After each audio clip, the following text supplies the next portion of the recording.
آج دیکھیں تاریخ کے اندر ان کے نام ایسے چمک رہے جیسے آسمان پہ ستارے چمکتے ہیں۔ شیخ الاسلام ابن تیمیہ رحمۃ اللہ علیہ کا تو عجیب و غریب واقعہ ہے۔ حاسدین بڑے ہوتے ہیں، جن کے فضائل زیادہ ہو تو ان کے حاسدین بھی بڑے ہوتے ہیں۔ تو امام ابن تیمیہ رحمۃ اللہ علیہ جس دور میں تھے، حکومت کے اندر ایک بڑا حاسد اور جلنے والا شخص آیا اور اس نے امام ابن تیمیہ رحمۃ اللہ علیہ کو گرفتار کروایا اور جیل کے اندر داخل کیا۔ حضرت وہاں پہ بھی حدیث کا سلسلہ، پڑھائی اور تدریس کا سلسلہ جاری رکھا۔ اس حاسد کو پھر چین نہ آیا اور اس نے قید کے اندر، کنویں کے اندر ڈال دیا۔ حضرت کنویں کے اندر جا کر بھی سبق پڑھا رہے ہیں اور شاگردوں کو کہا کاغذ قلم میرے پاس دبات بھیج دو۔ انہوں نے بھیج دیے، ساری چیزیں بھیج دی۔ اب وہاں پر انہوں نے کتاب لکھ ڈالی۔ حاسد کو پھر جلن ہوئی کہ ایسے کیسے ہو سکتا ہے، کنویں کے اندر ہم نے اس کو قید کیا ہوا ہے اور وہاں جا کر بھی کتابیں لکھ رہا ہے، حدیث کی کتابیں۔ اب پابندی لگا دی، سوشل بائیکاٹ ہو، کوئی قریب اور نزدیک بھی ان کے پاس نہ جائے۔ پولیسوں کو چاروں طرف نگہبان پروٹوکول کھڑا کر دیا۔ ان کی وفات ہو گئی اسی پر۔ وفات کے بعد پھر پتا چلا انہوں نے کتاب لکھی، حفظ حدیث پر، تشریحات پر کتاب لکھی۔ کہا کہ یہ کیسے ہو سکتا ہے؟ وہ حاسد نے پولیسوں کو، نگہبانوں کو بلایا۔ انہوں نے کہا کہ اصل میں یہ جب اندر تھے انہوں نے کہا تھا مجھے کوئلے کی ضرورت ہے، اب وہ کوئلہ ہم نے اس کو دیا ہے۔ کوئلے سے انہوں نے دیوار پر، کنویں کی دیوار پر انہوں نے کتاب لکھی۔ کہاں کہاں سے روکو گے؟ تاریخ انسانیت پہ سے طلب علم پر کوئی مثال نظر نہیں آتی۔ دیکھیے انہی نصیحتوں میں امام اعظم ابو حنیفہ رحمۃ اللہ علیہ اپنے بیٹے کو بھی وصیت فرما رہے ہیں کہ بیٹا 5 لاکھ احادیث ہے، ان 5 لاکھ احادیث میں اگر تم صرف 5 احادیث پر عمل کر لو تو گویا تم نے پورے دین پر عمل کر لیا ہے۔ تو پہلی حدیث جو پچھلے جمعے بیان ہوئی ہے، انما الاعمال بالنیات، اعمال کا دار و مدار نیتوں پر ہے، یعنی نیت کی درستگی اعمال کی درستگی کے اندر ہے، تصحیح اعمال۔ آج کی نشست میں گزشتہ جمعۃ المبارک کے حوالے سے جو 5 احادیث چل رہی تھی، جو در حقیقت وصایا امام اعظم ابو حنیفہ رحمۃ اللہ علیہ کتاب کے اندر یہ وصیت نامہ جو در حقیقت امام اعظم ابو حنیفہ رحمۃ اللہ علیہ نے اپنے بیٹے حماد کو کی تھی کہ بیٹا 5 لاکھ احادیث میں 5 حدیث پر عمل کر لو تو پورے دین پر عمل کرنا ہو جائے گا۔ اور پھر اس بات کو بھی رکھا گیا تھا کہ ہر دور میں، ہر زمانے میں ہر بڑوں نے اپنے چھوٹوں کو نصیحت کی، ہر پیر نے اپنے مریدوں کو نصیحت کی، ہر والد نے اپنی اولادوں کو نصیحت کی، یہاں تک کہ ہر پیغمبروں نے اپنی اپنی قوم کو واعظ و نصیحت کی ہے۔ اور ان میں ہمارے نبی کریم صلی اللہ علیہ وسلم کی بہت ساری نصیحتیں اور وصیتیں احادیث کے اندر درج ہیں۔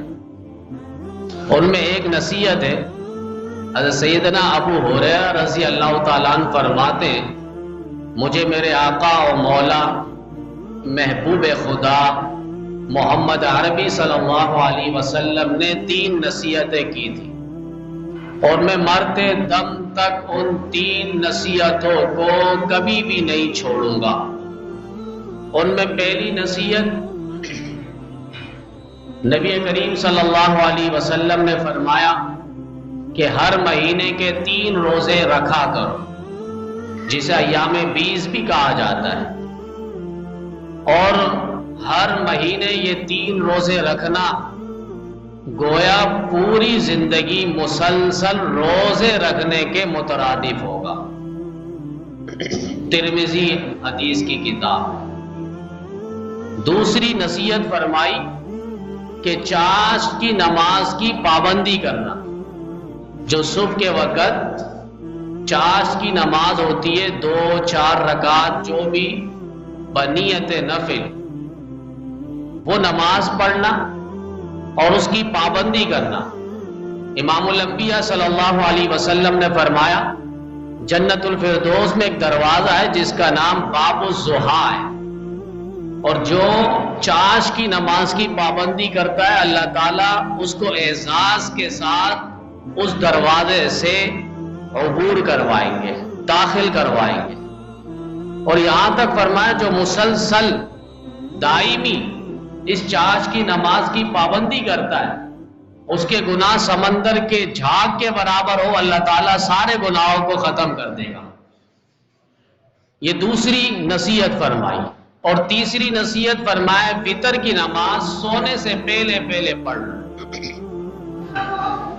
اب بعض نے سوال کر دیا کہ عشاء کی نماز کے فوراً بعد تو ہم وتر پڑھ لیتے، تو وتر کی نماز رہ کیسے جاتی ہے؟ تو ہم نے بتلایا کہ وہ ہماری عادت ہے کہ ہم وتر کی نماز عشاء کے ساتھ ساتھ پڑھ لیتے ہیں، لیکن ہمارے اکابر اولیاء بزرگان دین محدثین نیکوکار شب بیدار عبادت گزار ان کا یہ وتیرہ رہا ہے کہ وہ عشاء کی نماز پڑھ لینے کے بعد وتر کی نماز کو چھوڑ دیتے تھے اور وتر کی نماز وہ تہجد کے وقت پڑھا کرتے تھے۔ اور یہ نبی کریم صلی اللہ علیہ وسلم کی سنت بھی ہے۔ تہجد کی نماز وہ 8 رکعت ہے، 2 رکعت کر کے 8 رکعت، اور پھر اس کے بعد 3 رکعت وتر ہے۔ تو یہ تقریباً 11 رکعتیں ہوئی ہے، جو حضرت امی عائشہ صدیقہ رضی اللہ تعالیٰ عنہا سے بھی روایت ہے بخاری شریف کے اندر کہ تہجد کے وقت نبی علیہ السلام 11 رکعتیں پڑھا کرتے تھے۔ تو 11 رکعت اس طرح کے 2 رکعتیں کر کے ہر 2 رکعت پہ سلام پھیرنا، یعنی 8 رکعت اس طرح یہ تہجد کی نماز، اور وتر کی نماز وہ آخر میں 3 رکعت۔ تو یہ سونے سے پہلے وتر کی نماز کا پڑھ لینا، یہ نبی کریم صلی اللہ علیہ وسلم کی 3 نصیحتیں۔ اور ابو ہریرہ رضی اللہ تعالیٰ عنہ قربان جائیں اپنے نبی سے اتنی محبت فرمائے کہ ان 3 نصیحتوں کو میں زندگی بھر کبھی بھی نہیں چھوڑوں گا، اور انہیں عمل کر کے دکھایا۔ تو ہر دور میں ہر زمانے میں ہر بڑوں نے اپنے چھوٹوں کو نصیحتیں کی۔ انہی نصیحتوں میں امام اعظم ابو حنیفہ رحمۃ اللہ علیہ اپنے بیٹے کو بھی وصیت فرما رہے کہ بیٹا 5 لاکھ احادیث ہے، ان 5 لاکھ احادیث میں اگر تم صرف 5 احادیث پر عمل کر لو تو گویا تم نے پورے دین پر عمل کر لیا ہے۔ تو پہلی حدیث جو پچھلے جمعے بیان ہوئی ہے انما الاعمال بالنیات، اعمال کا دار و مدار نیتوں پر ہے، یعنی نیت کی درستگی اعمال کی درستگی کے اندر ہے۔ تصحیح اعمال، اعمال کو صحیح کر لینا، اور اعمال صحیح ہوں گے نیت کے ساتھ۔ اس پر تفصیلی بحث تقریباً ہو چکی ہے۔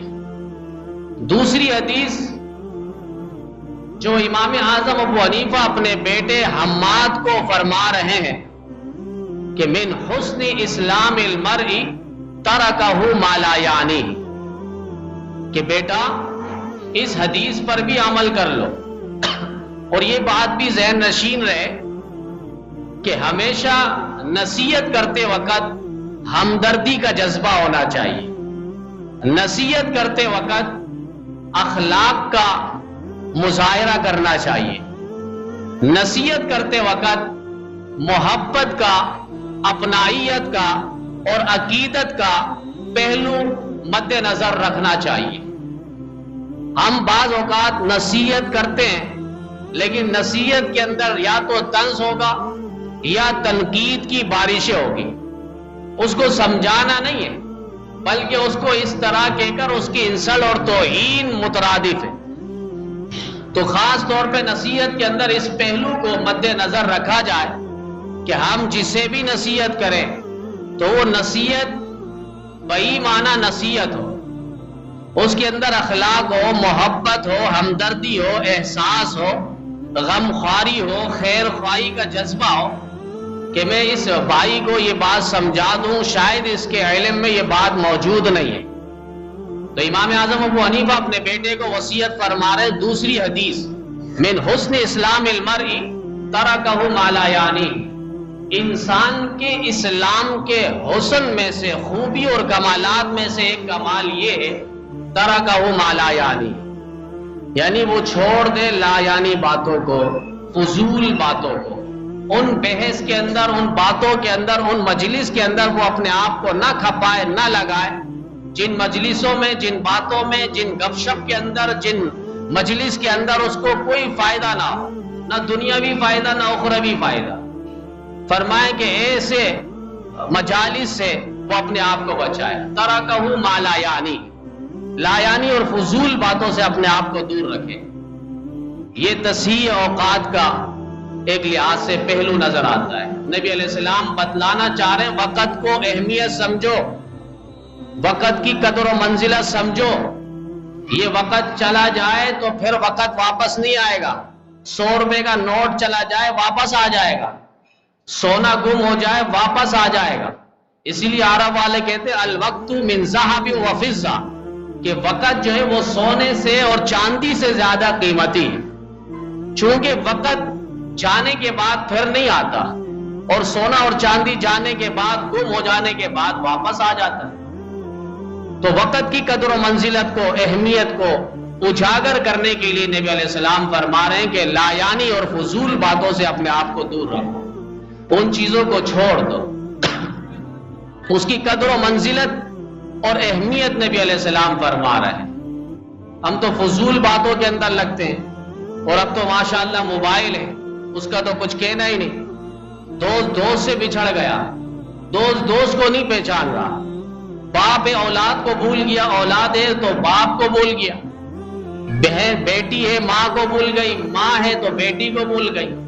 یہ موبائل جو ہاتھ پہ لگا ہے، ساری رات اور سارا دن ہم اسی موبائل پر اپنے آپ کو کھپا رہے ہیں۔ پھر اس کے بعد ایک پب جی گیم آ گیا، اب اس کے پیچھے پڑ کے نہ دن ہے نہ رات ہے، علماء اور فقہاء نے اس کو ناجائز لکھا ہے کہ پب جی، پہلے انہوں نے اصولی بات کی کہ کھیل بذات خود وہ جائز ہو، کھیل ایسا جو بذات خود جائز ہو، اور پھر کھیل کے اندر غیر شرعی امور کا ارتکاب نہ ہو، یعنی اس کے اندر تصاویر نہ ہو، اور اس کے اندر شرطیں نہ لگائے۔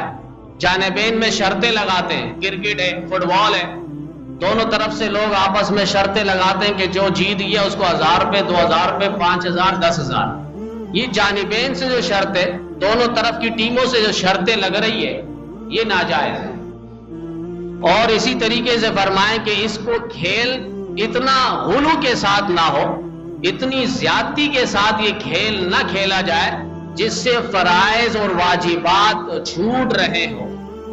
مثلا عصر کی نماز جا رہی ہے، کرکٹ کھیل رہے ہیں، فٹ بال کھیل رہے ہیں، اسی طریقے سے مغرب کی نماز جا رہی ہے، فرمائے اس صورت میں یہ پھر کھیل جائز نہیں ہوگا۔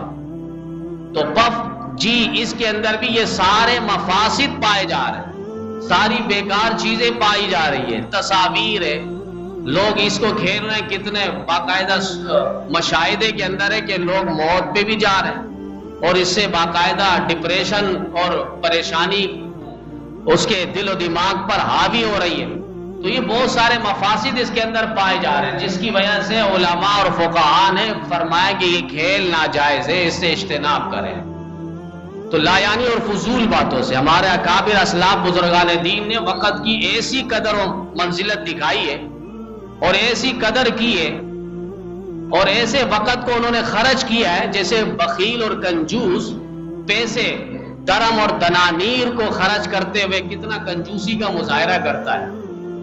اب ایک واقعہ اور لطیفہ ہے کہ ایک اتنا کنجوس شخص تھا، اس کی اولاد تھی، کنجوس بھی اتنا بڑا تھا کہ وہ اپنے بچوں پہ خرچ نہیں کرتا تھا.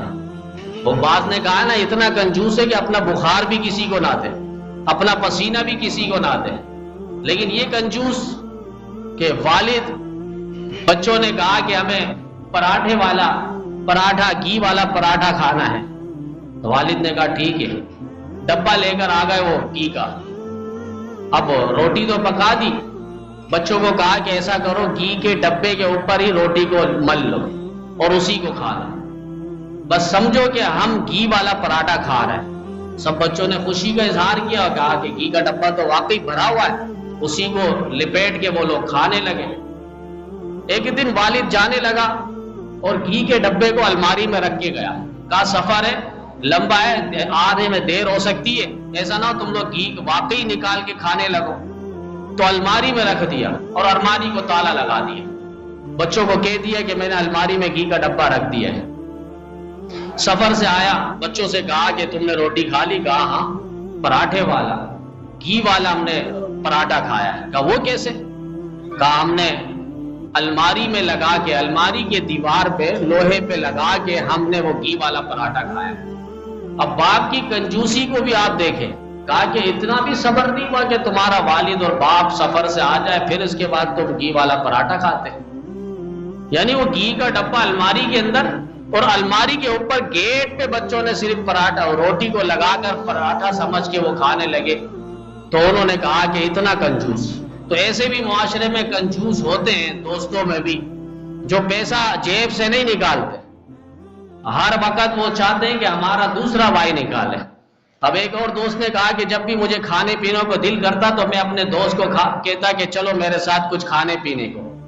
اب کھا پی کر یہ ویسی جیب میں ہاتھ ڈالتا ہے تاکہ یہ اگلا جو دوست ہے جس کو میں پھسلا کر لایا ہوں وہ اپنے جیب سے نکالے. اور ہوتا بھی یہ دوسرا دوست کہتا ہے کہ نہیں میں دے دیتا ہوں, وہ کہتا نہیں. اب یہ کہنے لگا میں ایک دفعہ دو دفعہ کہنے کے بعد اپنے ہاتھ کو اور اپنے آپ کو روک لیتا ہوں, اور دوسرا جس کو میں نے پھسلا کر لایا ہے اب وہ اپنے جیب میں ہاتھ ڈال کے پیسے اور رقم ادا کرتا ہے. تو یہ کنجوس بخیل جو اپنے درم اور دنانیر اور پیسے کو اپنی ذات پر خرچ نہیں کرتا, کتنی اہمیت کا مظاہرہ کرتا ہے. ہمارے اکابر بزرگان دین, اولیاء, محدثین اور مفسرین نے وقت کی ایسی قدر و منزلت کی ہے, وقت کو تول تول کر وہ خرچ کیا کرتے تھے. انہیں میں ایک مثال ہے, حافظ ابن حجر عسقلانی رحمت اللہ علیہ فرماتے ہیں جب میرا قلم ٹوٹ جاتا ہے کتابت حدیث لکھتے وقت, تو میں اس وقت دوسرا قلم بناتے بناتے تیسرا کلمہ پڑھتا رہتا ہوں, اور تیسرا کلمہ کئی مرتبہ پڑھ لیتا ہوں, اس کے بعد قلم بھی تیار ہو جاتا ہے. اب آپ دیکھیں ویسی حدیثیں لکھ رہے ہیں, وہ الگ دین کی خدمت ہو رہی ہے, پھر قلم بھی بنا رہے ہیں, لیکن اپنا سارا وقت دین کے اندر ہی وہ لگا رہے ہیں.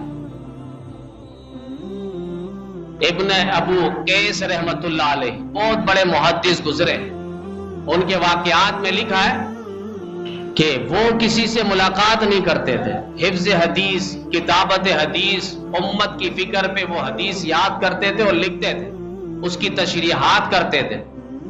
تو لوگ آتے تھے, بات چیت کرتے تھے, لیکن حضرت بات چیت بھی سنتے تھے, جواب بھی دیتے تھے, لیکن اپنا حفظ حدیث اور کتابت حدیث کا سلسلہ چلتا رہتا تھا. ایک شخص نے کہا حضرت مجھے تھوڑی سی تنہائی چاہیے, ملاقات چاہیے. تو حضرت نے آگے سے فرمایا کہ ایسا کر لو, سورج کو تھام لو, روک لو, پھر اس کے بعد میں تمہیں وقت دوں گا. اس نے کہا یہ تو ناممکن ہے. کہا فضول باتوں میں میرے پاس بھی وقت نہیں ہے, یہ بھی ناممکن ہے, یہ بھی ناممکن ہے. حضرت عبید رحمت اللہ علیہ بہت بڑے محدث گزرے ہیں, 30 سال تک. ہم تو حیران ہیں ایسے واقعات پڑھ کے, اللہ ہمیں بھی ان کے نقش قدم پر چلائے. 30 سال تک انہوں نے اپنے ہاتھ سے لقمہ نہیں لیا, بیوی لقمہ دے رہی ہے. 30 سال تک خدمت حدیث اور کتابت حدیث, حفظ حدیث میں اتنے مصروف تھے کہ خود اپنے ہاتھ سے کبھی نوالا کھایا نہیں ہے. آج دیکھیں تاریخ کے اندر ان کے نام ایسے چمک رہے جیسے آسمان پہ ستارے چمکتے ہیں. شیخ الاسلام ابن تیمیہ رحمت اللہ علیہ کا تو عجیب و غریب واقعہ ہے. حاسدین بڑے ہوتے ہیں, جن کے فضائل زیادہ ہو تو ان کے حاسدین بھی بڑے ہوتے ہیں. تو امام ابن تیمیہ رحمت اللہ علیہ جس دور میں تھے, حکومت کے اندر ایک بڑا حاسد اور جلنے والا شخص آیا, اور اس نے امام ابن تیمیہ رحمۃ اللہ علیہ کو گرفتار کروایا اور جیل کے اندر داخل کیا۔ حضرت وہاں پہ بھی حدیث کا سلسلہ، پڑھائی اور تدریس کا سلسلہ جاری رکھا۔ اس حاسد کو پھر چین نہ آیا اور اس نے قید کے اندر، کنویں کے اندر ڈال دیا۔ حضرت کنویں کے اندر جا کر بھی سبق پڑھا رہے ہیں اور شاگردوں کو کہا کاغذ قلم میرے پاس دوات بھیج دو۔ انہوں نے بھیج دیے، ساری چیزیں بھیج دی۔ اب وہاں پر انہوں نے کتاب لکھ ڈالی۔ حاسد کو پھر جلن ہوئی کہ ایسے کیسے ہو سکتا ہے، کنویں کے اندر ہم نے اس کو قید کیا ہوا ہے اور وہاں جا کر بھی کتابیں لکھ رہا ہے، حدیث کی کتابیں۔ اب پابندی لگا دی، سوشل بائیکاٹ ہو، کوئی قریب اور نزدیک بھی ان کے پاس نہ جائے۔ پولیسوں کو چاروں طرف نگہبان پروٹوکول کھڑا کر دیا۔ ان کی وفات ہو گئی اسی پر۔ وفات کے بعد پھر پتا چلا انہوں نے کتاب لکھی، حفظ حدیث پر، تشریحات پر کتاب لکھی۔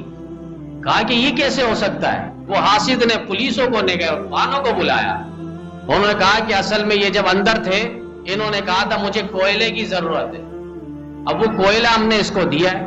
کوئلے سے انہوں نے دیوار پر، کنویں کی دیوار پر انہوں نے کتاب لکھی۔ کہاں سے روکو گے؟ تاریخ انسانیت پہ سے طلب علم پر کوئی مثال نظر نہیں آتی۔ ایسے لوگ تھے، جام باز لوگ، انہوں نے اپنے وقت کو قیمتی بنایا تھا۔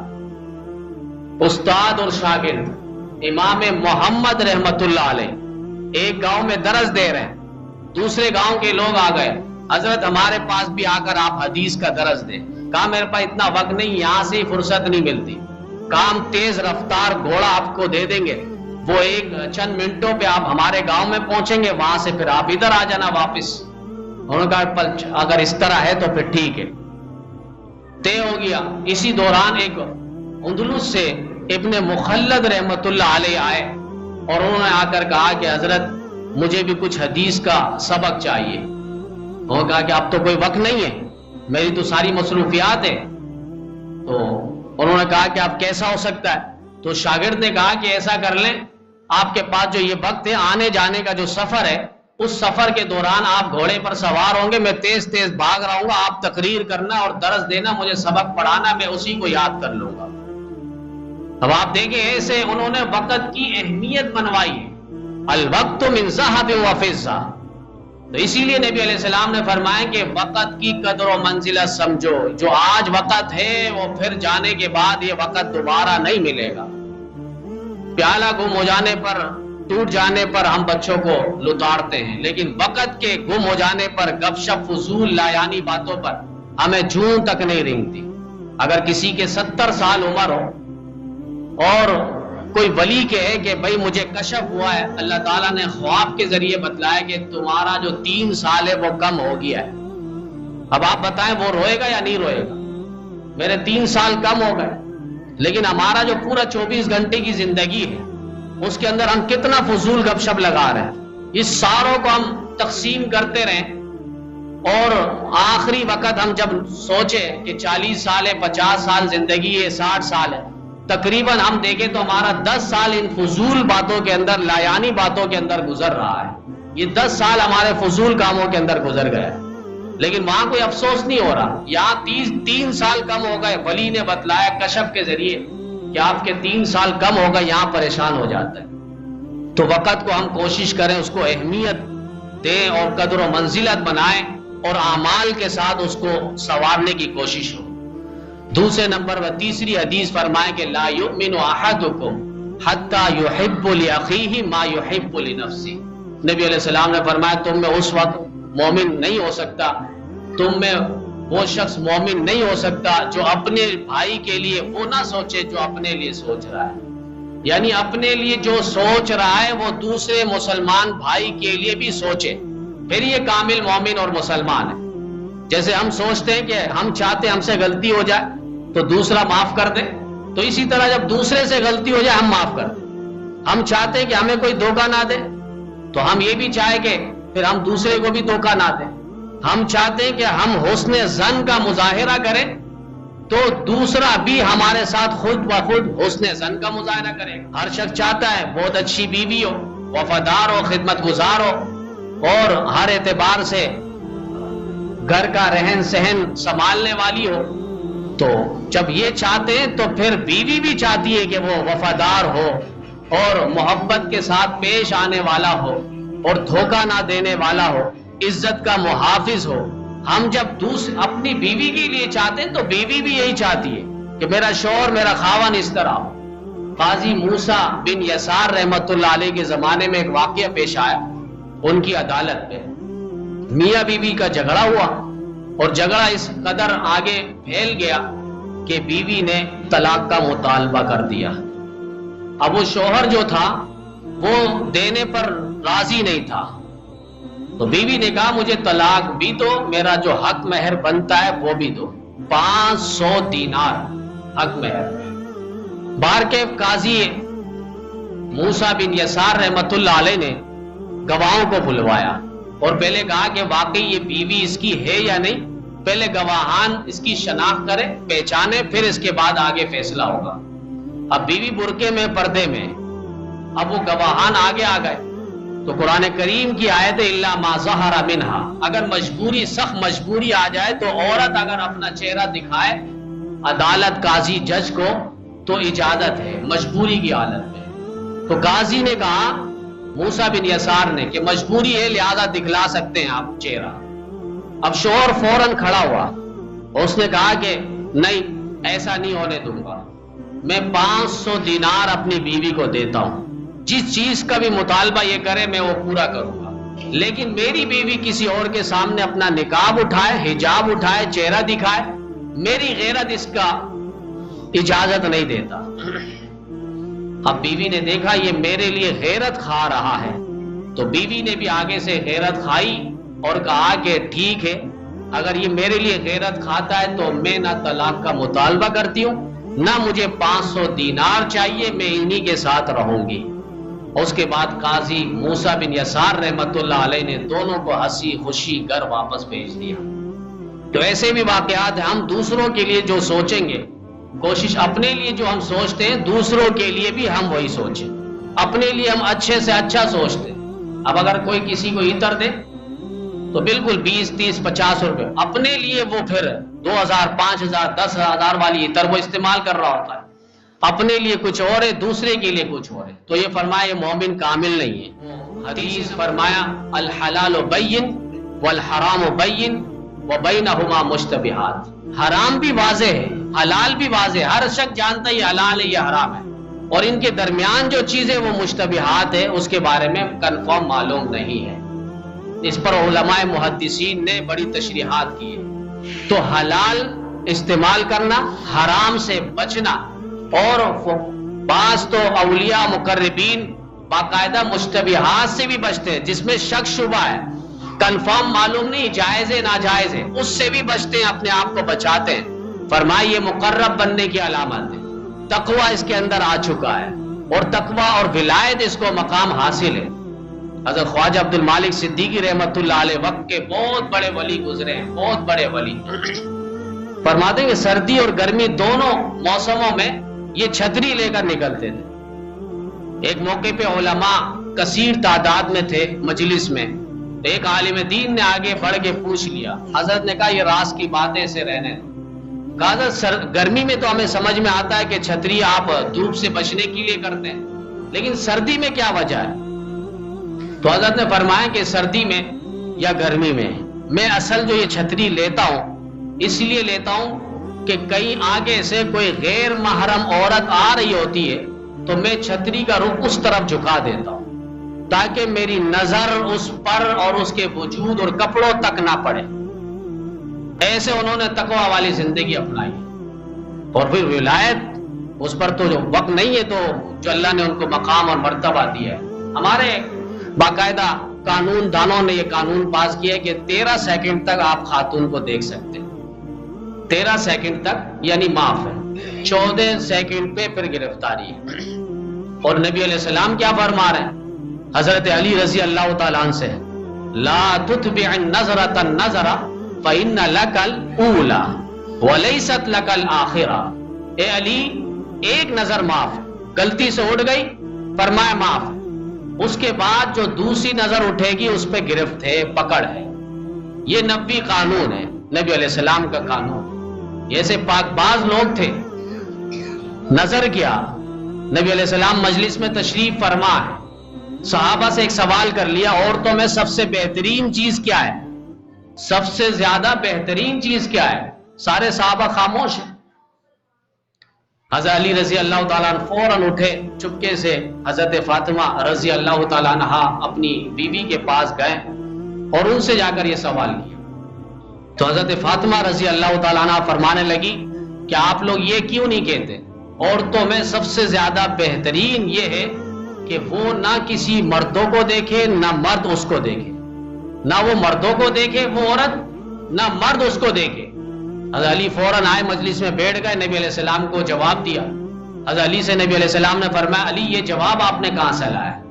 تو حضرت علی نے فرمایا کہ حضرت فاطمہ سے. تو نبی علیہ السلام نے فرمایا میری بیٹی ہی ایسا جواب دے سکتی ہے, فاطمہ تو میرے جگر کا ٹکڑا ہے, فاطمہ بضعۃ من, یہ خاتون جنت ہے, نوجوان شہزادے حسن و حسین کی ماں ہے اور جنت کی عورتوں کی شہزادی ہے, وہی ایسا جواب دے سکتی ہے. تو ہمیں ایسے حیا اور پاک باز خواتین کے نقش قدم پر چلنا ہوگا, انہی کے نقش قدم پر ہی نجات اخروی ہے. یہ حضرت مولانا خواجہ عبد المالک صدیقی رحمت اللہ علیہ, کئی مہمان ہوئے حضرت مولانا عبد الرحمن قاسمی رحمت اللہ علیہ کے یہاں, تو وہاں ان کی والدہ نے روٹی وغیرہ کھانا وغیرہ پکا کر مہمان کی مہمان نوازی کے لیے آگے پیش کر دیا. حضرت خواجہ عبد المالک صدیقی رحمت اللہ علیہ نے کھانے کو دیکھا اور کہا کہ اے قاسمی, تم نے سور کا کھانا ہمیں پیش کیا. اب یہ پریشان ہو گئے, فوراً والدہ کے پاس گئے اور کہا کہ امی آپ نے سور کا کھانا, حضرت تو یہ کہہ رہے ہیں. اور انہوں نے ایک لمبی سانس لی اور کہا کہ بیٹا یہ کھانا میں نے نہیں پکایا ہے. پڑوس میں ایک عورت ہے اور اس نے کہا کہ بڑے پیر صاحب جب آپ کے گھر آئے تو میں کھانا بنا کر دوں گی. اب وہ پڑوس میں جو عورت ہے اس کے شوہر خاون جو ہے وہ بینک پہ اکاؤنٹ انہوں نے کھلوایا ہوا تھا, ملازم نوکری کرتے تھے, حلال اور جائز پیسے تھے, لیکن انہوں نے سیونگ اکاؤنٹ کھلوایا ہوا تھا. علماء فرماتے ہیں یہ سیونگ اکاؤنٹ جو ہے اس کو بند کروائے, اور اس کے اندر جو منافع ہے یہی سود ہے. یا تو اگر آپ بند نہیں کروا سکتے تو کم از کم اصل رقم آپ لے لیں, اس کو آپ استعمال میں لیں, اور جو زائد منافع آ رہے ہیں سیونگ اکاؤنٹ کے اندر فرمایا اس کو آپ نہ لیں. اس کی وجہ سے آپ کے اصل پیسے اور اصل رقم کے اندر فرمائے کہ یہ سود کی آمیزش آ جائے گی. تو فرمائے کہ یہ خاتون ہے, انہوں نے اپنے گھر سے روٹی اور کھانا بنا کے دیا ہے. آج تو ہمارے پاس کھانا آ جائے ہمیں پتہ ہی نہیں, اتنی ملاوٹ ہے, کساوت ہے ہمارے اعمال کے اندر, عبادات کے اندر, جو ہمارے سے یہ پردہ ہٹتا نہیں اور نظر نہیں آتا کہ اس مشتبہات کے اندر, کھانوں کے اندر کیا چیز ہے. اتقوا فراست المؤمن فإنه ينظر بنور اللہ, مومن کی فراست سے بچو, وہ اللہ کے نور سے دیکھتا ہے. یہ حضرت علی رضی اللہ تعالیٰ عنہ کا بعد نے فرمایا کہ مقولہ ہے, جنید بغدادی رحمت اللہ علیہ وقت کے بہت بڑے ولی ہیں, ایک یہودی گیا ان کے پاس اور کہا کہ حضرت اس جملے کا مطلب کیا ہے؟ تو اسی حضرت نے فرمایا کہ یاد رکھنا اس کا مطلب یہ ہے تم کلمہ پڑھ کے مسلمان ہو جاؤ. یعنی وہ اپنے آپ کو چھپایا ہوا تھا, مسلمان ہے, یہودی ہے, نصرانی ہے, کون ہے, حضرت کو نہیں پتا تھا. وہ چاہ رہا تھا کہ اس لفظ کا, جملے کا معنی اور مفہوم سمجھے. تو حضرت نے فرمایا کہ اس کا مطلب یہ کہ میں مومن ہوں, میں اپنے اللہ کے نور سے دیکھتا ہوں, لہذا تم یہودی ہو یا نصرانی ہو, کلمہ پڑھ کر مشرف با اسلام ہو جاؤ. اس نے حضرت کی یہ ولایت دیکھی اور فوراً کلمہ پڑھ کے مسلمان ہوا. یہ ہمارے اکابر اولیاء بزرگان دین ہیں, ان کے واقعات سنیں اور سمجھیں اور پڑھیں, اسی سے ہی ہماری نجات اخروی پنہا ہے. آخری حدیث جو 5 حدیث ہے, امام اعظم ابو حنیفہ نے جو وصیت فرمائی, ایک فرمایا المسلم من سلم المسلمون من لسانه و یده, مسلمان وہ جس کے ہاتھ سے, زبان سے دوسرا مسلمان محفوظ ہے. من لسانه و یده, حدیث کے اندر پہلے زبان کا پھر اس کے بعد ہاتھ کا. عموماً زبان سے انسان تکلیف دوسرے کو زیادہ پہنچاتا ہے. رات ہے, گھر پہ نہیں گیا, اپنے گھر پہ بیٹھ کے اس کی غیبتیں کر رہا ہے, چغل خونیاں کر رہا ہے. ہاتھ تو ہر کوئی چلا نہیں سکتا, اب زبان تو ہر کوئی چلا سک رہا ہوتا, 2 چھٹاک کا انسان ہے وہ بھی زبانیں چلا رہا ہوتا ہے. فرمایا اس لیے پہلے حدیث کے اندر زبان کا ذکر فرمایا کہ زبان اور ہاتھ سے دوسرا مسلمان محفوظ رہے, یہ پکا مسلمان. اب یہ تہوار آتا ہے غیر مسلموں کا, ہم شوخیاں بگاڑتے ہیں, موبائل لیتے ہیں, سلنسر کھولتے ہیں, آوازیں نکالتے ہیں, اس میں ہاتھوں کا بہت زیادہ ہوتا ہے. اب یہ 25 دسمبر کو کرسمس ڈے بنا رہے ہیں, اب عیسائیت کو پیغام ہے کہ تم توحید مانو. حضرت عیسیٰ علیہ السلام دنیا میں آئے اور سب سے پہلے وہ پنگوڑے میں بیٹھ کر اور لیٹ کر اپنی والدہ کے سامنے وہ سبق پڑھا رہے ہیں اور توحید کا سبق پڑھا رہے ہیں. قال انی عبد اللہ آتانی الکتاب وجعلنی نبیا. اللہ نے اپنا بندہ بنایا، میں کوئی اللہ نہیں ہوں. عیسائیوں کا عقیدہ ہے تین خدا ہے. کئی عیسائیوں کا عقیدہ ہے کہ حضرت عیسیٰ بھی اللہ ہے. کئی انہوں نے کہا کہ یہ بیٹے ہیں. یہ قرآن کریم کے اندر بھی باقاعدہ درج ہے. تو حضرت عیسیٰ علیہ السلام سے متعلق انہوں نے یہ عقیدہ گڑھا. قرآن کریم کہتا ہے لم یلد ولم یولد. اللہ وہ ہے جس کا نہ ولد ہے نہ وہ کسی کا والد ہے، نہ وہ کسی کا بچہ ہے، نہ اللہ کا کوئی بچہ ہے. تو اللہ کے علاوہ سارے اللہ کے عبد ہیں، بندے ہیں. حضرت عیسیٰ بھی اللہ کے بندے. انہوں نے توحید کا درس دیا ہے. ہمیں توحید کو مان کر چلنا ہوگا. بعد مسلمان زیادہ بڑھ چڑھ کے ان کے تہوار کے اندر تقریبات کے اندر شامل ہوتے ہیں اور گفٹ تحفہ تحائف 25 دسمبر کو لیتے ہیں. علماء فرماتے ہیں ان کی تقریبات کے اندر شامل نہ ہو، اور اگر کوئی چیز آ جائے تو کوشش کریں کہ اس کو، اگر کھانے کی چیز واقعی مسلمان بھی وہ چیز کھاتا ہے تو کوشش کریں اس کو نہ لیں. اگر مصلحت بہتری یہ ہے کہ میں لے لوں تو لے لیں، لیکن اس کے بعد وہ کسی اور کو، کسی غریب اور فقیر کو ہدیتاً پیش کر دیں، آگے صدقہ کر دیں، خود اس کو تناول نہ کریں. تو بار کے بھی 25 دسمبر ہے اور عیسائیت کا ایک تہوار ہے، اور یہ حضرت عیسیٰ علیہ السلام کی پیدائش کا دن یہ گردانتے ہیں اور کہتے ہیں کہ حضرت عیسیٰ کی پیدائش کا دن ہے.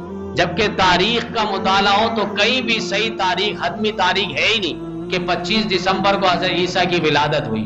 اور 3 صدی تک، یعنی 300 سال تک کہیں بھی اس کا ذکر نہیں کہ 25 دسمبر کو حضرت عیسیٰ کی ولادت پر خوشی مناؤ. یہ 34 صدی عیسوی کے بعد اس کا ایک رواج چلا ہے، اور اس کے بعد اس کے اندر کئی تقریبات کے اندر شرکی عقائد اور توحید کے خلاف باتیں ہوتی ہے. لہذا مسلمان کوشش کرے ان تہواروں کے اندر، تقریبات کے اندر کسی صورت میں شامل نہ ہو. من تشبہ بقوم فہو منہم، جو جس قوم سے مشابہت رکھے گا قیامت کے دن اسی کے ساتھ ہوگا. اللہ تعالی ہم سب کو یہ 5 وصیت ہے جو حضرت امام اعظم ابو حنیفہ نے فرمائی ہے، 5 احادیث پر کامل صورت پر عمل کی توفیق عطا فرمائے.